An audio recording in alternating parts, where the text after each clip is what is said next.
There we go. Gosh. Welcome, gentlemen. We are You transitioning. the stories that John saves or brings up right before we go live. Always the I Yeah, think I've right. told that story before, surely, haven't I? not live. No, Not live. I no, probably no. never should actually, just for the sake Well, of just that. if In you told case it that like person, that, I I think can't it's say like okay. maybe I could. I Yeah, can't say when it happened, right, or in what event it happened. yeah. But yeah, I could probably tell Why that story not? eventually. Why You not? got to own that story. That story is wonderful. Well, there's more to it than that. Even there, like I had, Oh boy. even like after I'd already disconnected video for said attendee, I had at least 2 or 3 of my players DM me and like, did that just happen? Did you disconnect him or did he do it on his own? It's like no. I threw the safety card myself for that Oh one. man, that is wonderful. I X-carded that on my own. You're welcome. Just trying to create a nice safe space for everybody. That's a wisdom 16 right there, man. Yeah, Good crown of madness if I've ever seen it. Did you see that guy's balls were weird looking? looked like Nice. an elephant An ear. excellent Adam Sandler reference. Looked like a shoe. What is that? Wrinkly Cauliflower ear. That's my wrestling days. That's funny. Is that Randy Couture? What? Oh boy. my gosh. Uh, This is gonna be we were talking about peaks and valleys before we went live. And here we Beats are Valleys. with yet another valley to this. Uh-huh. I had Or planned is this a on peak? leaving it. Yeah. I'd planned on leaving it pre-show. I'd planned on that. I think Zach instigated that one. I think he officially poked the bear on that one. Yeah, Well, you I guys did. realize who the guests are, so I We're just mean, playing to the crowd. That's all We're that gonna is. drag you're this already show in the down. dumpster, fellas.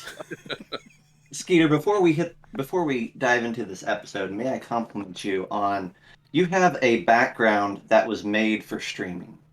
No one will look at any of us, and they will only be staring at all of the little gizmos and prints on your shelves for the entire stream. Which Well, the thing that's awesome is I want to take a picture of this and then make it a virtual background, but this is Yeah. actually all my crap. This is my office. nice. It's I mean, awesome. yeah, you- there's don't like my miniatures, 3D printer. No, that's just fair. That's a simple chic, right? Levi, we are too blown away and enamored by a puffy coat. Puffy coat. Hashtag puffy coat. Happy Hang to on, have. I'm gonna toss that on the Twitters later on. That's right. Levi is like one of those little dogs that has a lot of hair. Levi actually only weighs 120 pounds. But that jacket is like 4 feet thick. All the way. Yeah, it's got some personality. You'll see it at TotalCon. I might even let you wear it. Oh boy, Ooh. I don't know if I can take that. Oh man. You'll never go back. It's like being hugged by God. It's wonderful. It's Oh, wow. soft and comfortable. Lush. Okay, so you're gonna put the puffy jacket on me, and I'm just gonna burst into flames. I like the whole analogy of Mr. T rolling up a pizza burrito Mhm. and high fiving Jessica Alba. That was Yeah. It's like of all things, It's like that. wearing a puffy coat is like getting a French kiss from Falcor, the luck dragon from Man, all these Neverending pop culture references. I'm getting every Wonderful. single one of So- them. And like half of our born in 2000 plus crowd, they're like, "Who the hell are these people? And what is Yeah, that they, thing?" they totally don't get it. Yeah. I'm waiting for Levi to drop the Lucha Libre flying body press off the third rope. Is the kind of impact that puffy jacket will give you. Indeed, you are not far off the truth, sir. Levi secretly runs a Facebook page / group dedicated to Puffy Jacket Puffy fandom, Goat.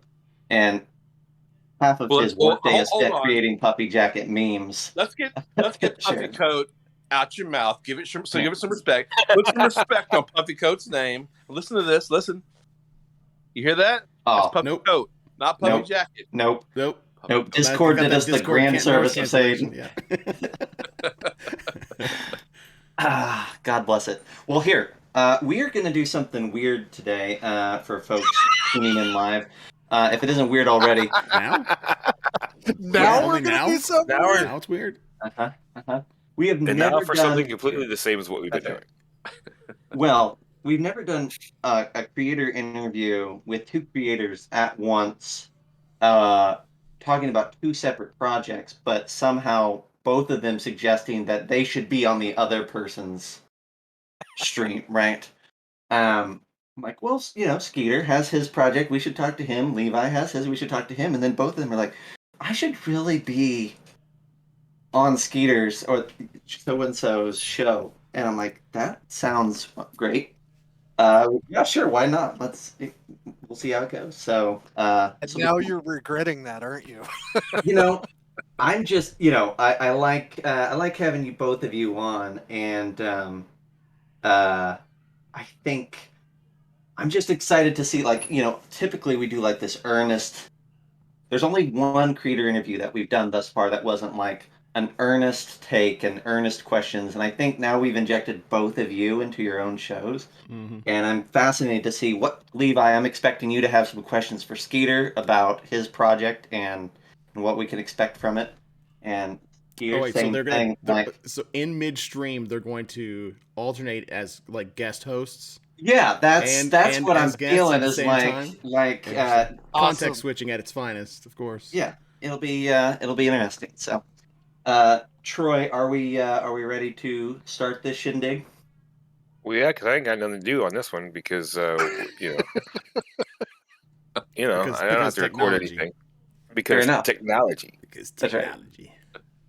All right. Well, here we go. In 3, 2. Hello and welcome to Geeks Cant, the home of RPG jargon and general tomfoolery. I'm your host, Zach, and I'm joined today by my co-hosts, Troy and the Dwarven DM, John. Lolly ho! Lolly, what's up? Lolly, what's up? Oh god, this is terrible. Awesome. I tried Let's to move beat on. it. We're also joined by our fantastic guest coming back for round 2, but also going to take turns alternating as guest host, the illuminous Skeeter Green and the illustrious Levi Coombs.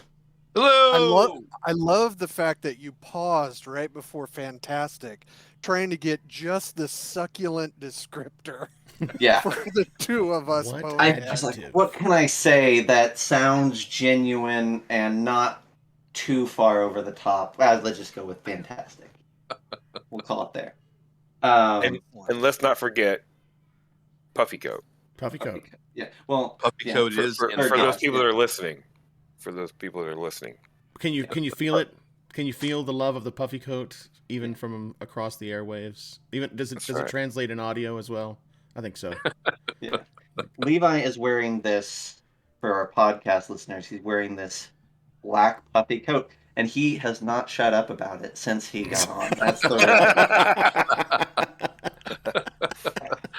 Well, I told you, puffy coat is like having Mr. T roll a piece of pizza into a burrito, shove it in your mouth while you're high-fiving Jessica Alba.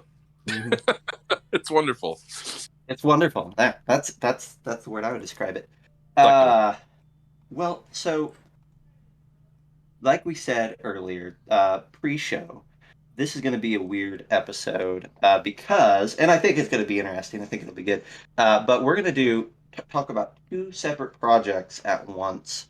Both Levi and Skeeter have their own projects gearing up over on Kickstarter. Both of those project pages are the launch pages are live, the pre-launch pages, and we're going to see them drop here shortly. So we had kind of planned on this being, or I had reached out to both of them, talked to both of them, and said, "Hey, you want to come on and talk about it?" They're like, "Sounds great."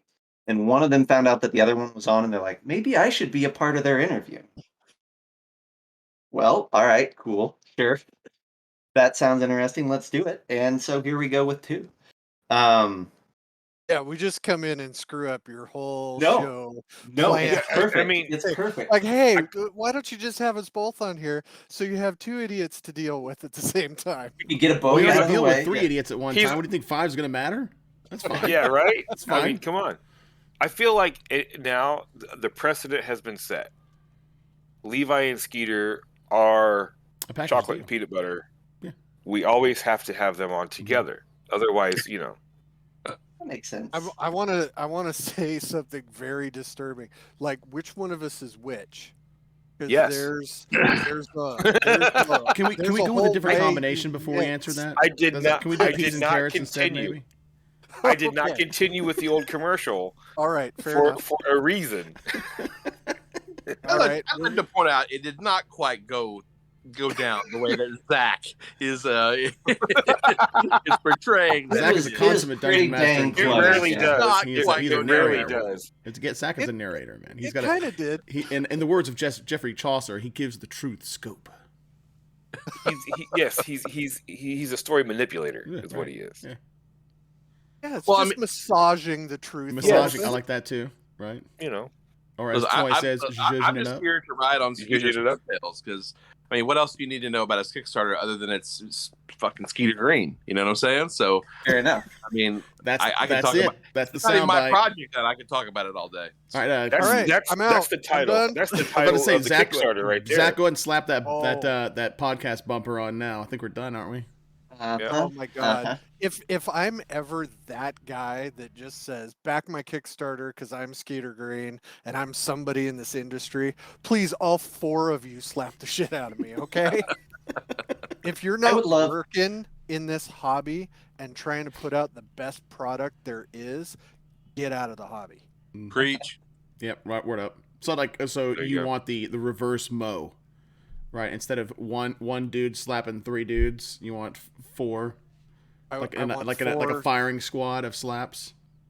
like get the cardinal points on the map Mm. and just all slap at once, and maybe my head will pop. Who knows? That said, Skeeter, I would really enjoy a Kickstarter that was just banner image, and then in the story it said, "Back this Kickstarter because I'm fucking Skeeter Green," and that was it. Let's just see what happens. Like I'm the Let's- juggernaut. let's- It becomes the gaming meme of the century. Now that's a T-shirt. Mhm. Oh boy. T-shirt maybe. We'll put that Kickstarter whole thing on a T-shirt, but no, I am not going to ask people to fund that. That's craziness. I don't know. I would. That's like guerrilla marketing or something right there. That's Oh, I can tell you guys a story about something very recently and people's egos in RPGs, but I'm not going to do it live. There's Well, egos in We'll do RPGs. that. We'll Yeah, have to I'm not we'll have to gonna- weave it into a future tale. We Yeah. heard years. It was years ago. We'll tell this thing next week, of course. Years ago, we heard something about the thing that happened, and it has nothing to do with anybody that we've ever had on the show ever. Wink. all right. Well, let's try to steer this ship towards the projects that we got going on here. Skeeter, let's start with you. I see a preview link for something called the Valley Out of Time series for Swords and Wizardry, DCC, MCC. Talk to me about, give us the elevator pitch for Valley Out of Time. Well, this elevator is right at the top of the building and is going to take a while. So the backstory on this is Levi actually tried to put a bug in my ear for years at this point, I think, about doing a zine. You know, he's like, dude, you can knock one of these out, all the little weird ideas you get that maybe aren't going to fill up a 100-page hardcover book. Do a zine, get them out there. People love this kind of stuff. For the people who like it, they're going to buy it. If they don't like it, they don't have to buy it, and you're not out all this money. So I sat on it and let it marinate for a while, and then I got this idea. I am a huge Frank Frazetta oil painting nut. I love all of the stuff he's got, the barbarian with the mammoth coming at him, Conan chained with the giant snake coming at you, death dealer, all that kind of stuff.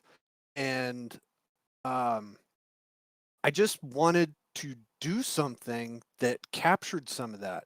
The Frazetta art, Roy Krinkle art, the Sinbad stop motion Ray Harryhausen stuff. Oh, yeah. All of that, Land That Time Forgot. I just wanted, and I know, Isle of Dread is the icon and that stuff, but I wanted to do something that wasn't on an island that you could just plop in your campaign anywhere you want. And there's a little bit of explanation of how you get there and what is happening, but you can use this as much as you want. If as a game master you want to add this to your campaign and have these people going through a jungle, and then all of a sudden, oh my god, here's this huge vista, how did it get there? Well, it doesn't matter, it's there. Maybe you go through a portal, maybe you go through a gate, maybe this is a uncharted region, whatever, doesn't matter. You don't have to explain it. And in the intro to the first book, I just very blatantly say that. Don't explain it. It's just a thing that happens. Sometimes people get too in their heads about world building, and they don't take just the fun of, oh geez, there's a T-Rex coming at me. Why? Who cares? We're playing a fantasy game. Some of that gets lost sometimes. So, and the way I wanted to structure this is it's a 6-part series. The Kickstarter that launches tomorrow morning is going to be the first 2 books. And the first book is Welcome to the Valley. Gives you, I believe it's 4 preset encounters, a little bit of background, gives you some new monsters, just kind of introduces you to it, gives you the vibe. That's going to be about 20-ish pages. We haven't gone to layout yet because I'm still waiting for some art. Part 2 is Exploring the Valley. Gives 3 more preset encounters. And there's 6 new monsters for that one. And then it's got 15 pages of random encounters. So if you want to use it for hex crawls, like if you want to do an overland, oh, what's in this hex? Roll some dice. Boom, there's your encounter. And that one is going to weigh in about 30 pages, depending on the layout. That actually, I did a late add to the Kickstarter page, and I added stretch goals to add art to all those encounters. Not all of them. I mean, it was just, it's 15 pages of text. It needs some visual grab. So, yeah, starting at like $4,000, certain spacing, I'm just going to be adding art back in there. So to make it pretty it up a little bit. So that's the plan. Awesome. Now I'm gonna ask Levi a question here. So you've been pitching Skeeter on zines for a while. That's what he's saying. And you're saying, hey, they're small. You can get them out there. People like them. Great. If not, you haven't put a ton of time into it.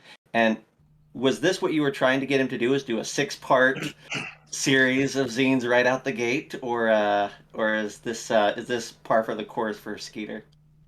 No, man. Like, he's giving me credit where credit really isn't due, because if you've ever played or read any of Skeeter's stuff, he's got just an imagination that won't stop. Like, Crypto the Science Wizard is just so packed full of these interesting encounters and kind of like cool takes on classic tropes. Crypto Codex was great. It kind of brought a ton of new monsters into DCC and MCC, that some of which were sorely needed. So he's got a brain that just never stops. I think maybe he's just a little too busy sometimes doing 100 other things for 100 other people to concentrate on his own stuff. So making a zine, it's focused, it's narrow. It's you can kind of pinpoint and just laser strike an idea and get it out there. And with a zine, it could be 16 pages long, 20, 32, 48. It could be as long or as small as you want. Did I expect him that he would do a 6 or 8-part series? No, but I'm glad that he is, because this is the kind of stuff that I want to read. This is stuff that you can kind of plug and play directly. Say you have a zine. You can use what you want and just kind of ditch the rest and put it directly in your campaign. That's the sort of stuff that I find useful, just personally. That's the sort of stuff that I get the most value out of when I'm playing. So this is the perfect kind of stuff, perfect kind of format, I think, for Skeeter. Right on. So let me ask I you this: give you just as much credit as you deserve.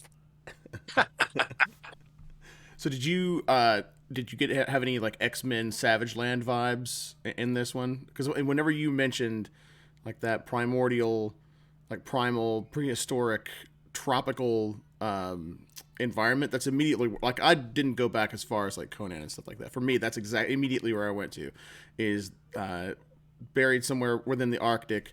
Is this pocket of some troposphere where you got dinosaurs running around and where Like with Tales of Khazar. yeah, exactly. Yeah.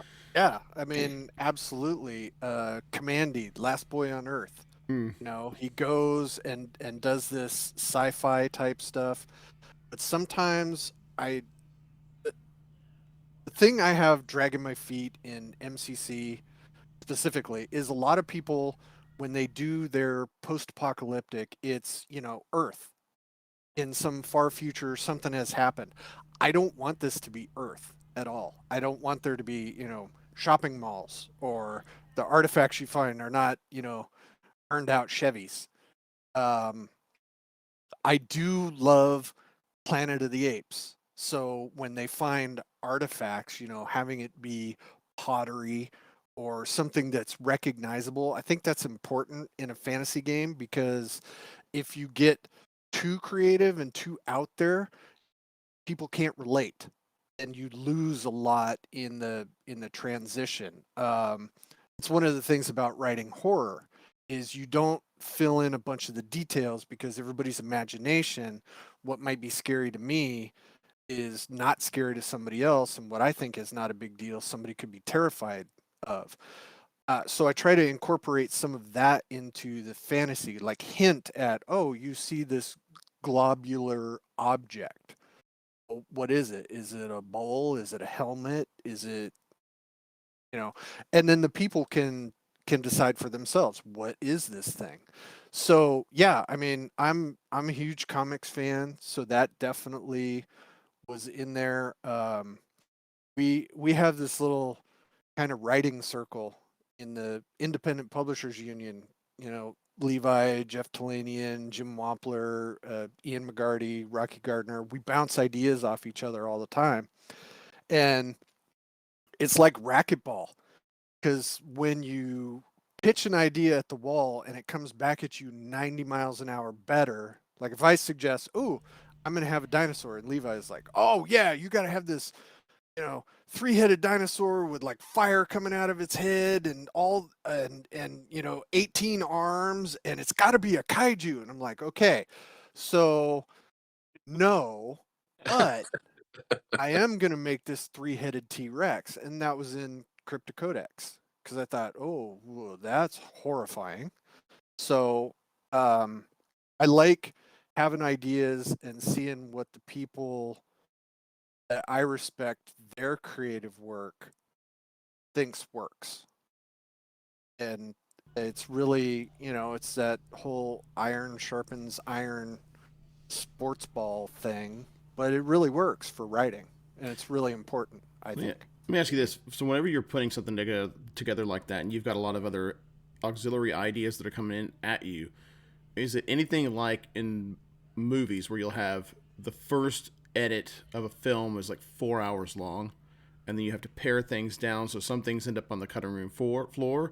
Or do you feel like you build as you go and you get to a point where you feel like, yep, that feels about right, that's the 20-page point or the 21-page point? How does that work for you as a writer? Do you just overdo and then trim, or do you just like, is it really tight in that aspect? So what I do is I have excuse me, I have a notes app on my phone. And every time I'm driving somewhere, walking somewhere, if I have an idea, like, oh boy, and I put it in there. I have layers of nested files on my computer of Word documents. It was like, okay, this will work here. This is an idea I really like. And then, I comb through all those, and even if I don't use it, if it captures the headspace I was in, sometimes that will lead an idea to be another step cooler than it would have been if I just left it. And I actually, getting ready to go out for TotalCon, I was looking for some files. I found my old notebooks.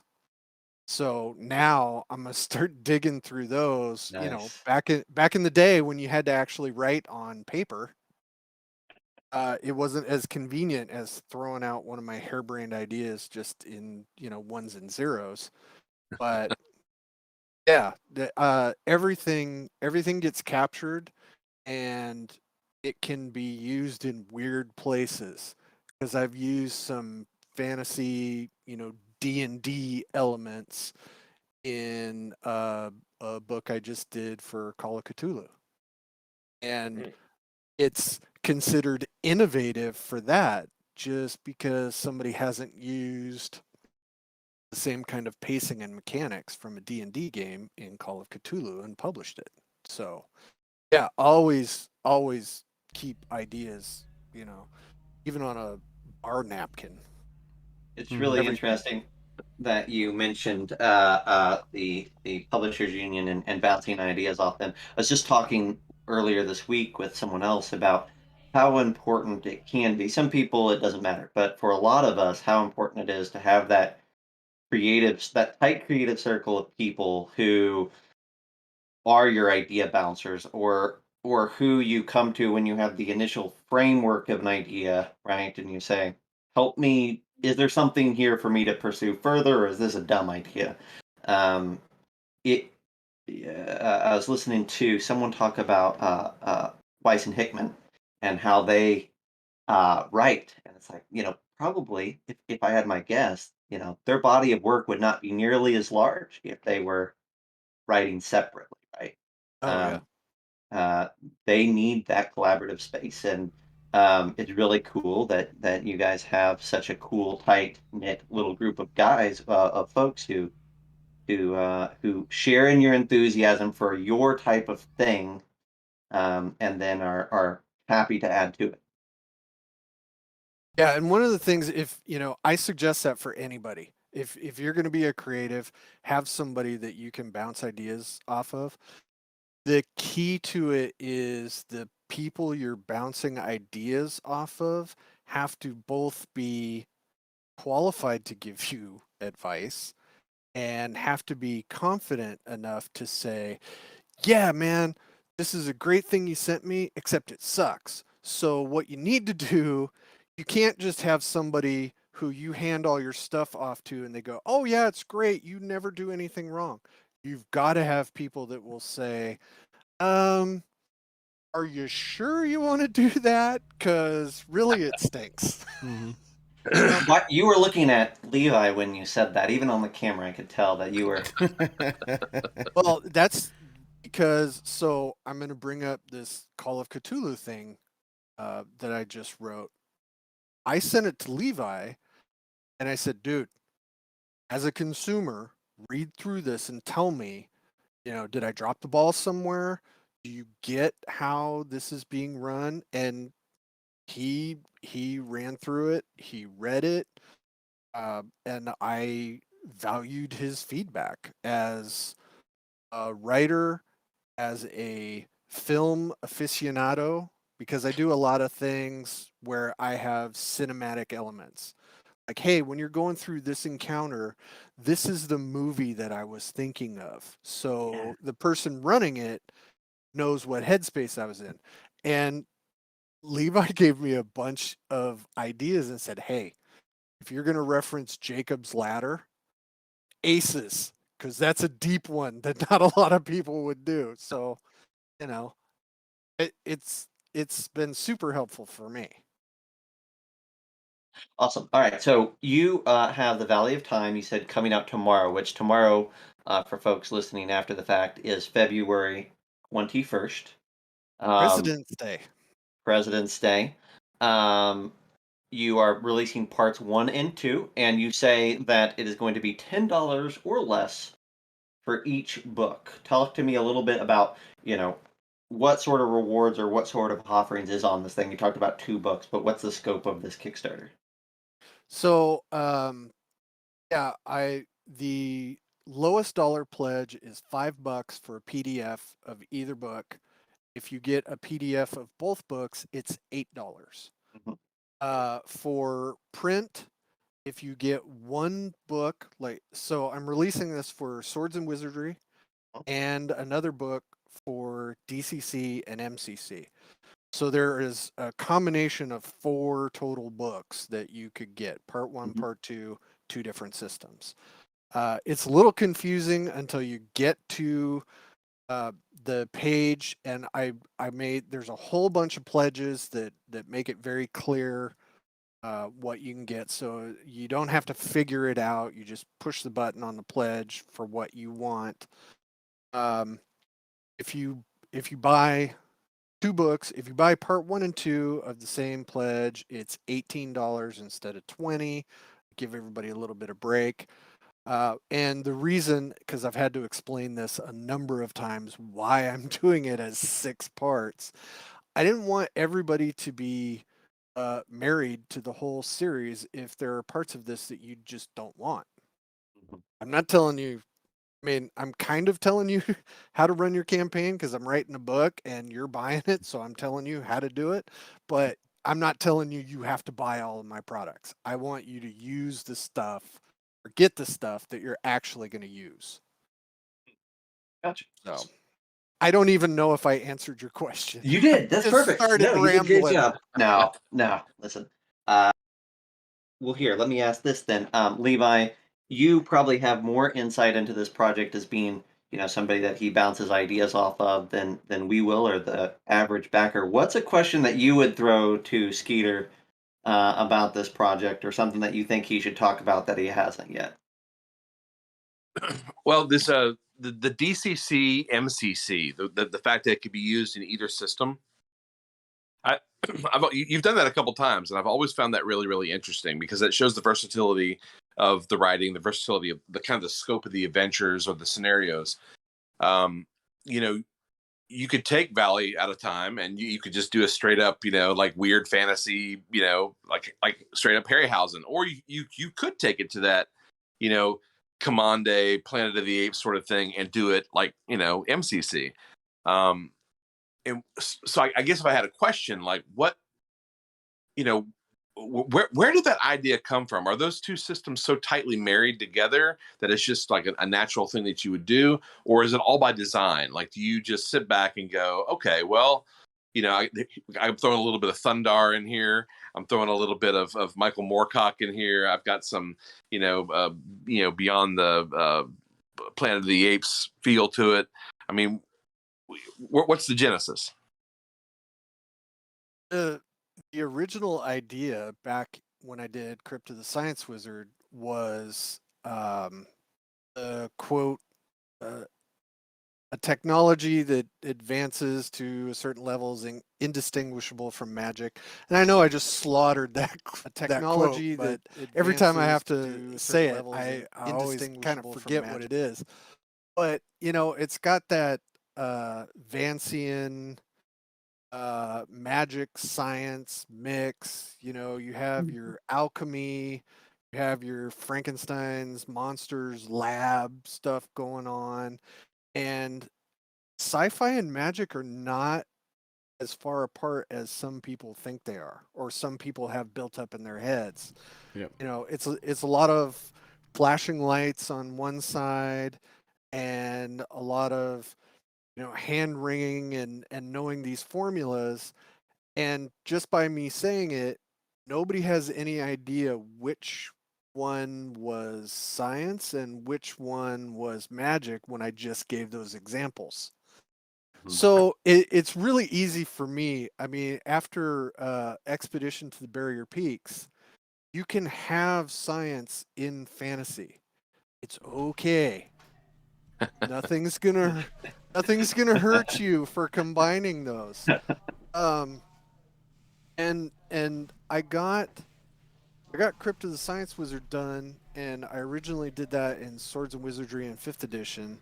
But then when I really got into DCC, it made writing that so much easier because DCC and MCC, those two rule sets are so similar. It's very easy to bounce in between those.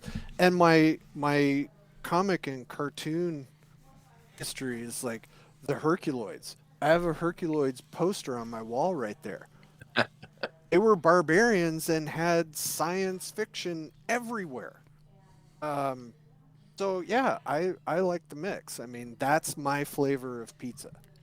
That's what I like. If other people's pizza does not include the sci-fi element, don't use it. That still makes Valley Out of Time usable for you. You just don't have to use any of the science elements, and most of it is just story driven. Put the different mechanics off to the side where you need it, but that's not the driver. I don't write for a system. I write a story and then put the mechanics to it. I love it.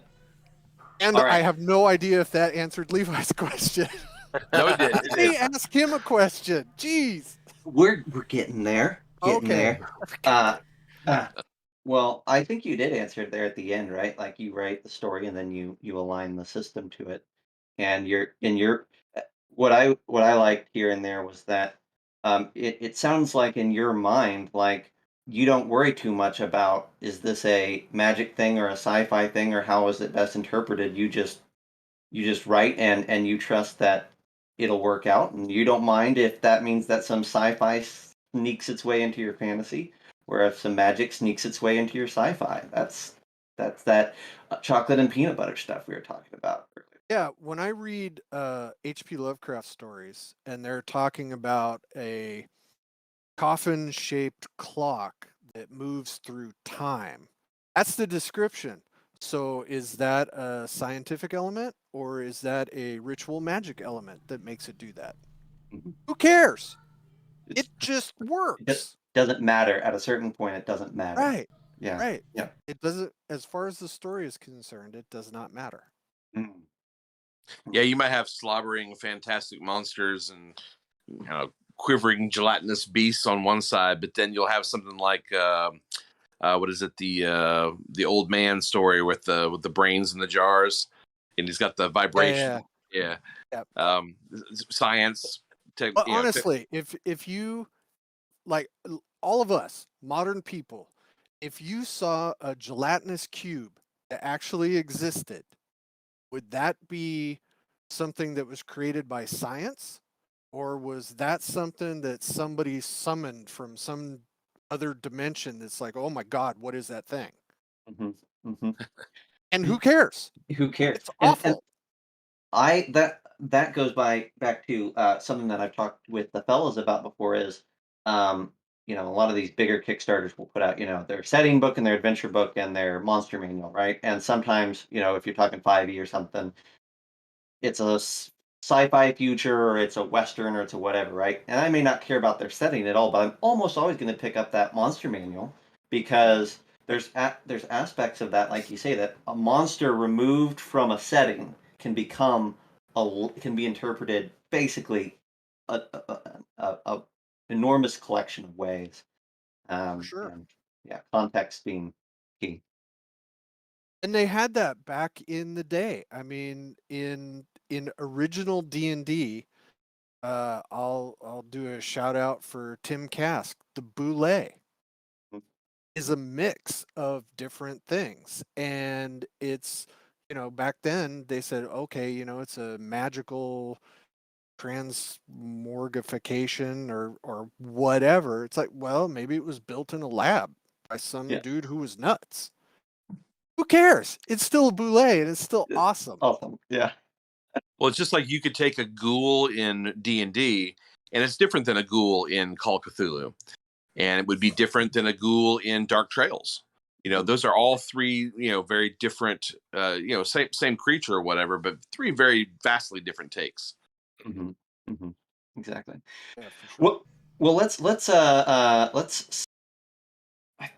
I, I was searching for a great segue to put us into phylactery, and I think the best one that I can do is like we're on the subject of this can fit anywhere, and my experience with phylactery, Levi, is that it's a book full of things that you can pack into anything, and really it sits outside of context in this space where it is up to the GM to interpret how this thing applies to their world. You're getting ready to kickstart Phylactery 4 and the Phylactery Omnibus. I have all the other Phylactery products and stuff on my shelf behind me. Talk to me a little bit about what does Phylactery 4 bring new to the table, or what do you got cooking there? The Phylactery 4 is it's more of the same. If you have Phylactery 1 and you 2, 3, or any of the issues, it's going to be a lot more of the same kind of material. You're going to get fantastic locations. You're going to get weird magic. You're going to get interesting NPCs, hex crawls. There's a mini adventure.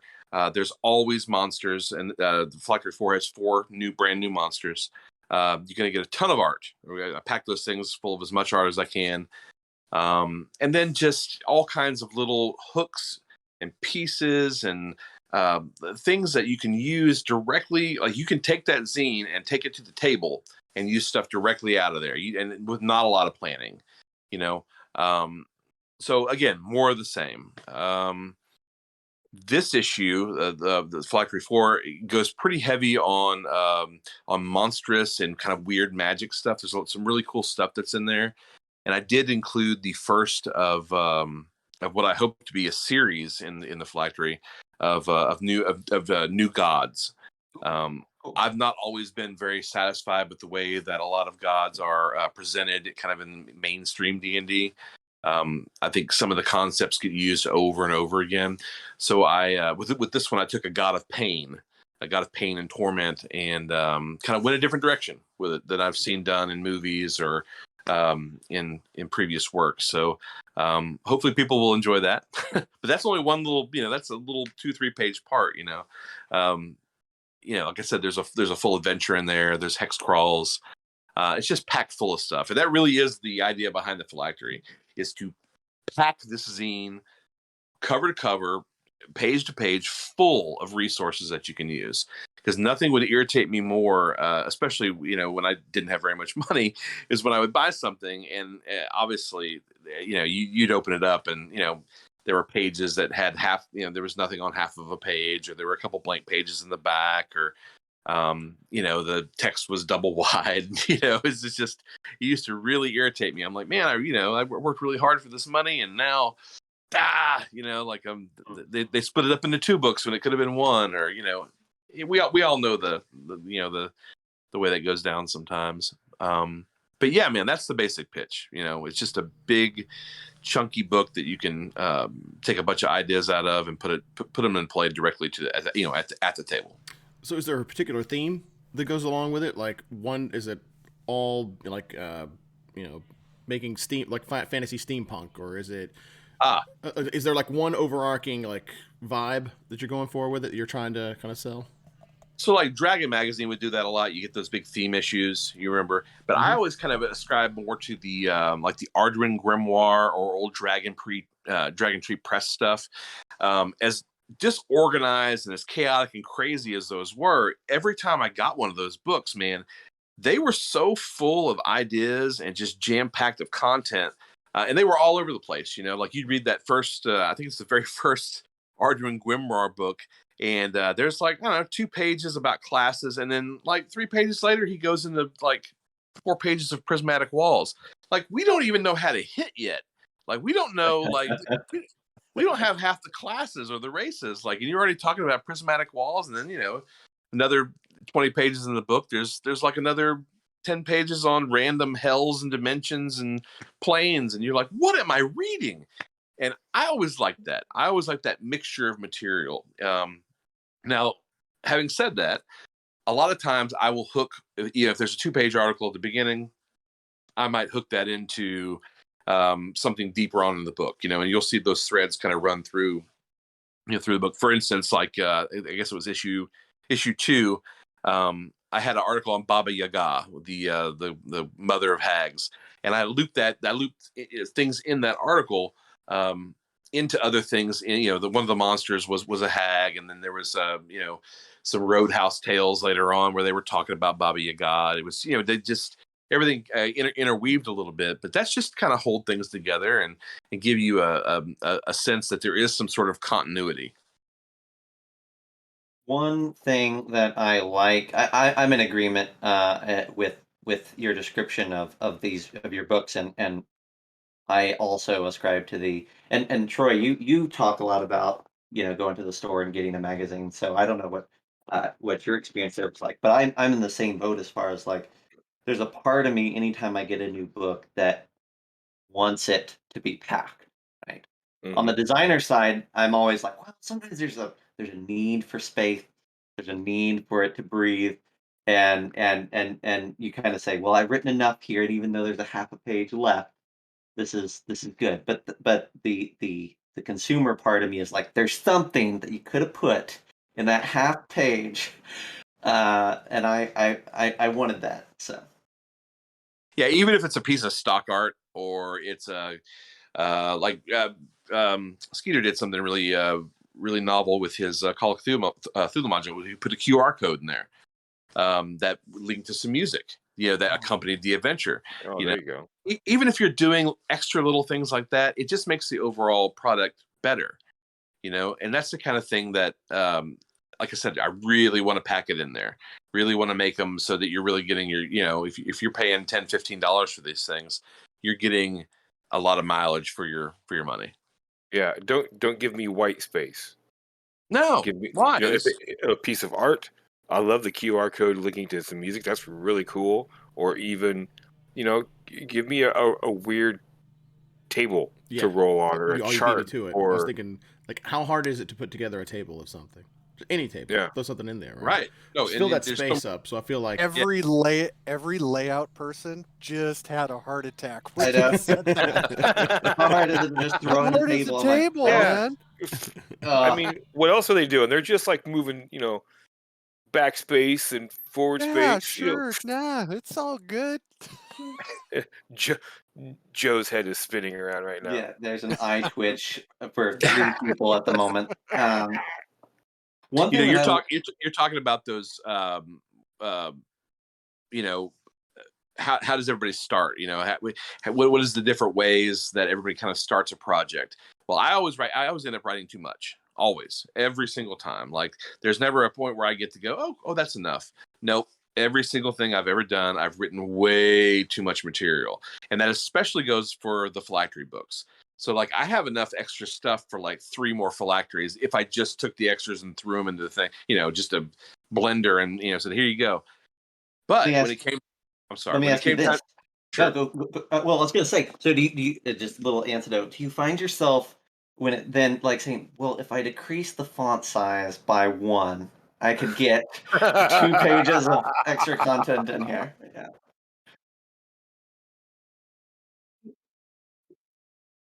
Yeah, Sometimes that has to be John's done. asking for personal reasons. No, sometimes you gotta, if you're really gonna cram it in there, you gotta do that. But not at the expense of like it looking, good. Like this is a product you're selling to people, so Yeah. you can't give them a hunk of crap. But you want to make sure, like Skeeter was saying earlier, you want to give them the very best that you can do. Yep. Yep. I I see Levi's books. If they were just, this is what I've written, this is what gets published. It looks like the manifesto from the guy in Seven, where it's just crammed, and it's like I can't read it. There's just so much. Yeah. Yeah, my graphic designer right now is laughing her ass off because that's very true. I can see her doing it too. it's like the Or scribblings of a Tracy. madman. Just like what you did is you actually scrawled it upon the walls with your own blood, and then just took pictures of it with your phone and said, Yeah. "Good luck." Here, in here, the lay email this that you out. sent out. Yeah, you can do that, right? You can do that. remember the first zine that I did, and I was like, oh, an adventure should fit in one zine. That should be a reasonable expectation that I can do is write an adventure, stick it in the zine. And I wrote the adventure, got all the art for it. I had the stupidness or the audacity to say, well, I'm also going to lay it out. But I remember sitting there being like, I either have to cut like a whole section from this adventure, which at this point I don't want to do. We've done the play testing, we've done everything to be like, this is what I want to run, this is what I want to go with. And then I'm like, but it won't fit in a stapled zine unless I make some hard choices. I remember Right. staring at that font size and being like, how much? I sent a message to one of my layout experts. I'm like, what's the smallest font size that I can get away with, and what font should I use to get away with it in the best way? Because I need all of these words. That's a great lesson. I don't know, man. Those It are was tough awful. choices. So, yeah. I'll tell you what. No, there. The exercise of managing our Twitter account has really given me a lot. Like 140 to 200, and what is it? I think it's like 240 characters or something like that. It just sucks. John has never said a sentence in his life that was less than That 140 is characters. that is and that is Oh, wholly yeah, accurate. Dot. Why say something in 5 words when you can say it in 25? It's true. It's Hey, absolutely true. Guy Gax. There you go. I'm telling you, man, it is so tough because what I'll find myself doing a lot of the time is I'll write everything out, and then I'll just keep writing, and then it's all in red. Like everything that I want to say is still in red, like a good 40 or 60 characters more than what I need to. And so now I have to spend the next 15 minutes trying to get it down to like the succinct thought that I really wanted to get in there in the first place. It's actually good for me to do that because it forces me to be more succinct. But oh god, it's painful. That's hard to do. That is hard to do. Definitely. So There's a funny. I'm sorry. Go ahead. No, you're good. No, go for it. I was gonna say there's a funny story actually about Phylactery 4. Just real quick. There's a Italian artist, Alex Dimasino. He does some gnarled monster on Instagram and Twitter. He's awesome. But he had gotten together with a friend of mine and had they were tossing around this idea for kind of like a little miniature like temple raid dungeon crawl. And I saw the map. I was like, oh, this map is gorgeous. This just beautiful isometric map. And they were like, well, hey, do you want to write it? I was like, well, I don't have a whole lot of time, but like I can do it. Do what I can. Well, it's going to go into Knock. Knock magazine. Yeah. I was like, oh, I love Knock. It's a great publication. I'd love to. So I wrote out this. I think it was a 12-page, write up of this really killer thing. And they sent it in. He's like, oh, it looks great. We love it. He sent it in, and God bless them. The guys at Knock were like, well, I'm reading this. It looks great, but really this needs to go on 1 or maybe 2 pages because I don't know if you're familiar with our format, but there's not only so much space. And I said, oh, let me knock it down. And so like 3 or 4 times going back and forth with the editor, like I kept chopping it down and chopping it down and chopping it down. Oh. And finally, Laws the Eye, the guy who had brought the whole project together to begin with, he was like, I'd really rather just keep it the way that you had it written. I just don't know what to do with it. I was like, well, I'll publish it. We'll put it in the Phylactery. This is perfect for the Phylactery. Like this is like the people who are interested in that sort of stuff. So sometimes you're doing something for somebody else. They can't use it. Well, boom, it comes right over in, a couple changes. And all of a sudden there's a, 8-page dungeon in the Phylactery. Fair enough. I would have. But Zach, you use the term that I like quite a bit, which is punchy, right? Yeah. It's really like what I don't want to do is be the guy that's like the Robert Jordan, where I'm going to spend 15 pages describing a leaf on a tree. You want it to punch. Like you should be able to get everything whittled down to like a half page to a page of what you're really trying to say in that interaction scene or whatever, right? So I think it's a good exercise for all of us to kind of take a look at what we're writing and see what's the fat that can be trimmed and what's the actual lean that we want to feed people in the first place. Listen, I'm on the opposite side of that. If Levi, I would have been like, well, can we publish the first page and then put a hyperlink to a Google Doc, and they could just read my 12 pages over there. We've been there together, right? Whenever we were submitting the the different encounters for WotC, when they were doing kind of like their writer search, and that was just so freaking painful because I had like 3 pages of crap. And they were like, nope. And then we actually read the fine print of the requirements, and it's like a page.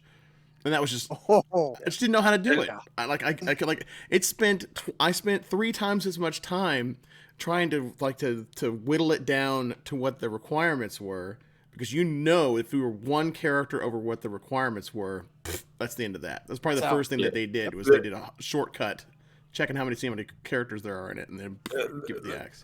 The funny thing is like I think when I did mine, I got done. I was like, "Well, is there anything I could add?" Jerk. Because I have, You I jerk. I have room. Can I have some of Troy's word count? Is that cool? Can we share? Is it competitive? Please? No. So Levi, Phylactery, when are you looking to launch Phylactery 4 on Kickstarter? It's March 1st is when it launches. March It'll launch at 9 a.m. and it's Eastern time. And it'll launch. Phylactery 4 will launch concurrently at the same time as Phylactery Omnibus, again, which is the collection of the first 4 with about 50 extra pages of material. So more than a normal zine is packed in there as extra. So that could be Phylactery 4.5, Phylactery 5, however you want to say. But see, I thought I was going to avoid having to get the omnibus because I'm like, well, I've got all of the Phylactery, so I'll save some money. And now you're like, oh, it's got 50. I'm like, dang it! All right, well. listen, you totally more than Caden us, didn't you?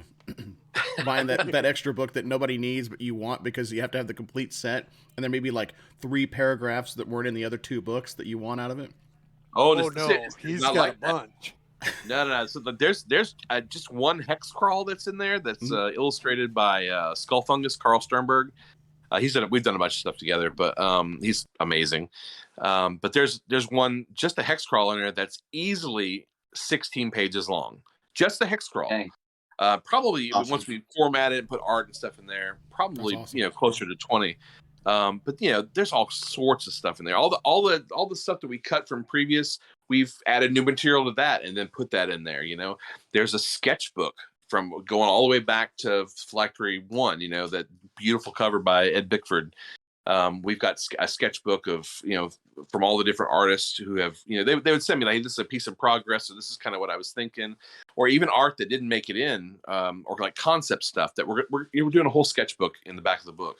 You add that into like creator interviews with some of the artists, and then a cover gallery, because a lot of people don't know, but there's each one of the phylacteries does have alternate covers. Some of them are just for conventions. Some of them were for stretch goals where people were able to put their face on certain parts of the cover. That's cool. Grindhouse editions. That's cool. And the Grindhouse editions, yeah. So you get a little gallery there in the back to kind of complete everything. So you get a kind of a timeline of the zine as a whole, then all this extra material plus the previous 4. So good stuff. Well, one thing that I want to kind of, as we're getting close to the end here, one thing that's come apparent to me that I think is really cool is I was from our pre-show and then into this, you guys have 2 vastly different ways, in my opinion, of approaching this process. Listening to Skeeter, and he's got this organized, like methodical, like this book is about this book is about this, and it's a very like it comes from these crazy ideas, but when it gets down onto paper, he's got like this presentation, and then on Levi's side, he's got this shotgun style approach to what goes in the magazine, but then that shotgun approach comes with a whole Dropbox full of his media propaganda files of everything Propaganda. Yeah, That's awesome. yes, and it's just really cool because like you see kind of two completely different ways of approaching having a book full of your ideas and your passion and what you like to put down. And I think that it's cool that they're 2 wildly different ideas and that 2 wildly different processes, and yet you guys are, working together, bouncing ideas off of each other, and we talked about that homogenous relationship of iron sharpening iron, as Skeeter said. Yeah, I have to do the kind of hyper organized file system because if I lose something that I can't find, oh my God, there a bomb goes off in this office, and I mean it is a rage storm that nobody wants to see. And then I'm like, oh, there it is. So I have to be my shepherd, or I am a train wreck. Well, one of the I one of the great things about working with Skeeter and then working with all the other guys in the Independent Publishers Union and our extended group of friends, is that they're not just like my buddies, that I talk to about gaming and stuff, but they're peers, they're colleagues, they're mentors, all of them at different levels of mentorship. To me, they're people that I trust and that I can. And I know that if I bounce an idea off them, I'm not going to see it in one of their books. 2 years down the line. Um, Oh you know man, don't look at Timeless Valley. what? So what I'm saying is they're like our relationship just as buddies and colleagues and stuff. Um, it's important to the whole process as a whole. I mean, without these guys, like I would, I might not even be doing this. These guys are integral to every step of the process. I really can't say enough good things about the guys in the IPU. A lot of people like to say things like, "Oh, a rising tide raises all ships," but I found out a lot of them don't mean it. You can help them, but they're not so keen to help you when your turn comes. Not the case here with the IPU, man. Everybody there is a gem of a human being, and just very giving and the ideas flow back and forth freely. So we got lucky, Skeeter, you and me, with some of our buddies. So For sure. I mean, I've been in the RPG hobby. The first time I got paid was 21 years ago, and I've been doing it in some capacity ever since then, with various levels of success, which kind of makes me feel bad. I should be doing better than I am, but I do it for fun. So, a lot of times I worked in situations where I had to work with people. Um, for whatever reasons that I'm not going to get into.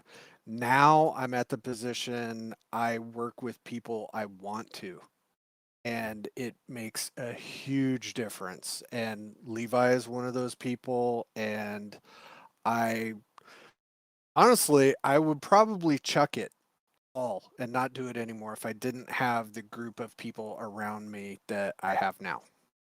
Because it's freaking hard. It is so hard sometimes. And, a lot of times I throw shit in my office and I get up and storm out and I'm like, I'm done. This is it. I'm not doing it anymore. But then, I get a message from somebody saying, hey, man, can you read this? And, what's going on? And it's encouragement as much emotionally as it is creatively. And it's important. It's important to have that. I think you just described like 90% of my attempts to write anything. It's like the first half of it is just being so frustrated that I can't get it out until it finally starts pouring out of me, and then it's like delay until it finally for it all sure. comes out in a font, all of it at once for me. I know that's not like that for everybody else, but I just wanted to say that I empathize with your frustrations, whether it's about the people that you've had to work with or what you're trying to create, and it's like a big lump of clay, and you know that there's something really, really good that's in there. You got a lot of like really nebulous ideas you just can't connect together, and how frustrating that can end up being. I mean, that's probably not exactly what you were trying to get at. You're probably more talking about the people that you work with, but that speaks to me either way.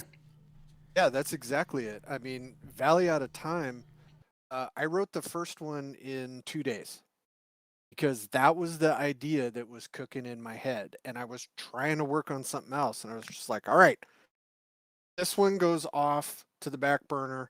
I'm going to write this. And it was just like, and then I wrote it and it was like, well, this is like a 50-page book. I'm not going to do this for a zine. Oh, hey, I could do part 1 and part 2. But I have more ideas. Oh, that's going to be part 3 and part 4. Yeah, this is going to be a 6-part book series, and that's how that comes. So that leads me to and Girk had this question earlier on. Are all 6 zines planned out? Do you know what they are? And well, at this point, is there a chance for when you get to say 5 and 6, does there end up being a 7 and an 8? No, because it is planned out. Ah, 5 and 6 will get crazy. So there's a potential for some campaign enders. So yeah, I've got, and it all depends on how the characters react to things. But no, this is going to be a 6-book series just because that gives me an end date where this doesn't turn into, hey, I really love this idea, and now it's like, oh, I'm stuck in this idea and I can't get out. Because I did not want that, because I don't want to have book 8, 9, and 10 be some crap that I'm putting out just because I have to. yeah. Yep. Very So cool. Okay. So as we're getting close to wrapping up, Troy will be posting in our show notes and whatnot all of your socials and things like that. Is there a? And of course I'm gonna tell people to go follow the Facebook or the Kickstarter pages. Go back Skeeter's tomorrow and go back Levi's in a couple weeks. Is there a single site or a page that you would direct them to, though, either one of you or both of you, other than the Kickstarter? Well, we both have our own respective Facebook pages. But there is, if you go to Instagram and you just go to Independent Publishers Union, Perfect. all one word, that'll take you to just kind of a landing point for various little things that we like and that we're interested in. You can, a lot of times when we're getting ready to promo or we're getting ready to have somebody in the IPU is getting ready to launch something, you'll see kind of a heads up there.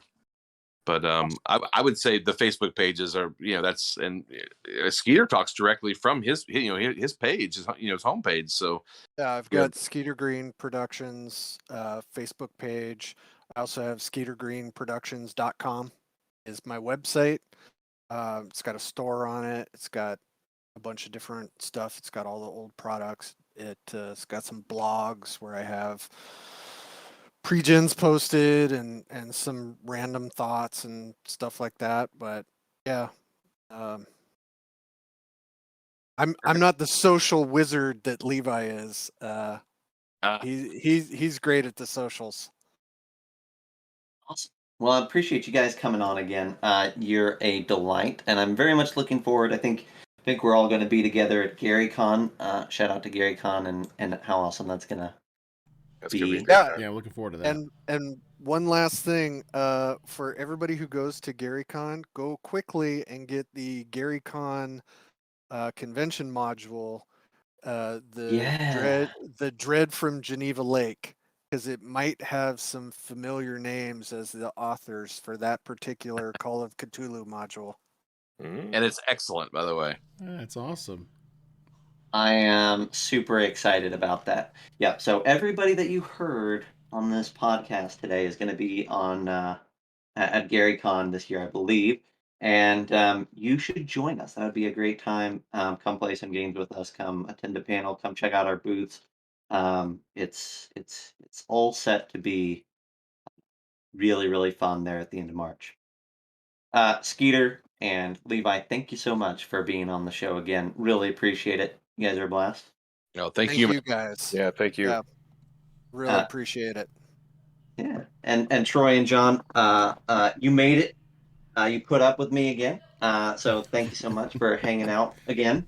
It's a Well, we labor only of came love. because Skeeter and Levi's going to be here. Well, fair enough. All right, you know what? Oh boy. All right, I took you up for that one. And Puffy Coat. And Puffy. Yeah. Yeah, Puffy Coat. Oh, Bring it all around. one last thing before we leave. Zach has a part in a Kickstarter going on right now from shush. our mutual really good friend Tim Kask, the Curse Yeah. of the Weaver Queen. Mm-hmm. I'll go ahead and push your Kickstarter since you're not gonna.